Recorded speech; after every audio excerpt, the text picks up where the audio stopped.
हरदोई के थाना शाहबाद क्षेत्र के ग्राम जटपुरा निवासी दिलीप कुमार द्वारा अपनी पुत्री के साथ 29 सितंबर को घटित घटना के संबंध में कोई सुनवाई न होने की गुहार लगाते हुए क्षुभित स्वरों में बताया कि उसने क्षेत्रीय विधायक व प्रदेश की उच्च शिक्षा राज्य मंत्री श्रीमती रजनी तिवारी को उनके शाहबाद आवास पर घटित घटना की लिखित जानकारी 1 अक्टूबर को दी थी।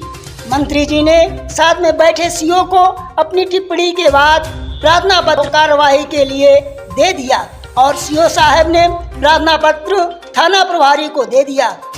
हमारे गांव में राजनीतिक दबाव से लोग हमें प्रताड़ित करते हैं, धमकियां देते हैं कि तुम अगर सुलह नहीं करो। आपका नाम क्या है? मेरा नाम दिलीप कुमार है, ग्राम घुरा के रहने वाले, थाना शाहबाद। गांव के व्यक्तियों द्वारा हम पे दबाव बनाया जा रहा है, धमकाया जा रहा है कि मारेंगे, तुम्हारी 3 उंगली पीठ सुझा देंगे अगर सुलह नहीं करोगे, और झूठे मुकदमे में तुम्हें पंजीकरण करा देंगे, इतने मुकदमे ला देंगे तुम्हारी खेती बाड़ी बिक जाएगी। क्या आप शाहबाद पुलिस थाने गए थे?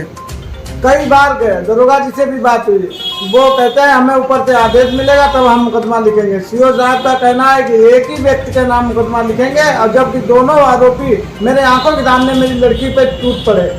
सीओ को हस्तगत कराए गए प्रार्थना पत्र के अनुसार दिलीप की पुत्री उधरनपुर में संचालित विपिन मिश्रा की कोचिंग में पढ़ने जाती है।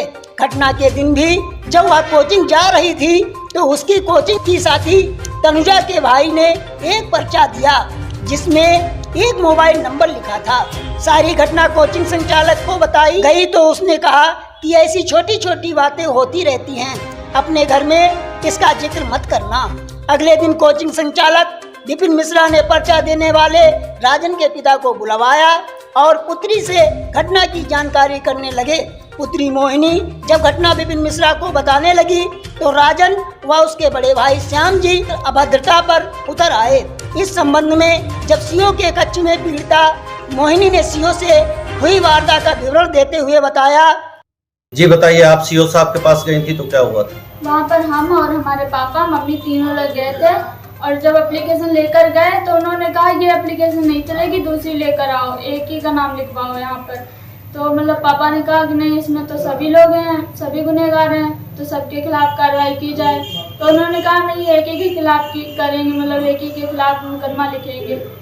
तो फिर हम लोगों ने बात की, उसके बाद में पापा चले आए, हम और मम्मी चले आए। पापा वहीं पर रोक लिया सीओ साहब ने, कहा कि मतलब एक ही के खिलाफ मुकदमा लिखवाओ, तो चक्कर में मत पड़ो। पापा तो सुन ली वहाँ पे बात उनकी, और उन्होंने बाहर हमें बताया कि हम अंदर गए तुरंत, और अंदर जाने के बाद में तो हमने पूछा सर ऐसा कैसे हो सकता है कि के खिलाफ मुकदमा लिखा जाएगा, सभी गुनहगार हैं तो सभी के खिलाफ लिखो, कम से कम अगर सबको नहीं लिख सकते हो तो 2 के खिलाफ तो लिखो जिन्होंने बदतमीजी की है मेरे साथ। तो उन्होंने कहा कि नहीं, यहाँ कुछ नहीं होगा, तुम जाओ थाने जाओ, वहीं होगा जो भी होगा।